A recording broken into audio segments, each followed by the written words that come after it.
Last night, Beth and I and Brad and Lori and maybe some other people here, and I know a lot of people watched it on TV, watched the Nebraska game, and they had a remembrance for our punter that passed away this summer, Sam Foltz, and it was pretty special.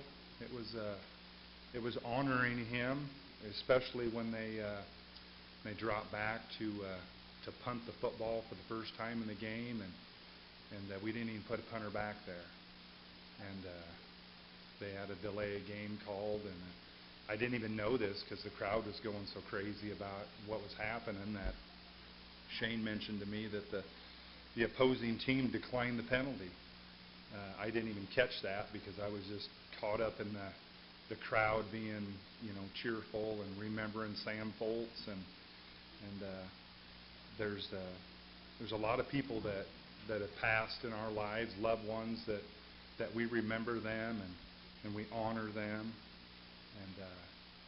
and there's a special person, the Lord Jesus Christ, that passed for us and went to the cross, and we're here every Sunday to remember that, to remember what He did for us, what our Father did for us, to allow that to happen, and that's something that we come to service every Sunday for that remembrance. I'm going to be reading a couple different scriptures this morning. I'm going to start in the book of Matthew in chapter 26. While they were eating, Jesus took bread and gave thanks and broke it and gave it to His disciples, saying, "Take it and eat. This is my body." Then He took the cup, gave thanks, and offered it to them, saying, "Drink from it, all of you. This is my blood of the covenant, which is poured out for many for the forgiveness of sins. I tell you, I will not drink of this fruit of the vine from now on until the day when I drink it anew with you in my Father's kingdom."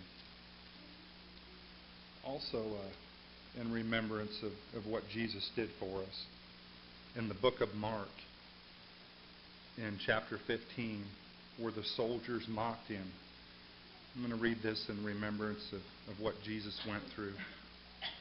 The soldiers led Jesus away into a palace, into a palace that is the Praetorium, and called together the whole company of soldiers. They put a purple robe on Him. They twisted it together, a crown of thorns, and set it on Him. And they began to call out to Him, "Hail, the King of the Jews!" Again and again they struck Him on the head with a staff and spit on Him. Falling on their knees, they paid homage to Him. And when they had mocked Him, they took off the purple robe and put His own clothes on Him. Then they led Him away to crucify Him. Would you go to Father in prayer with me?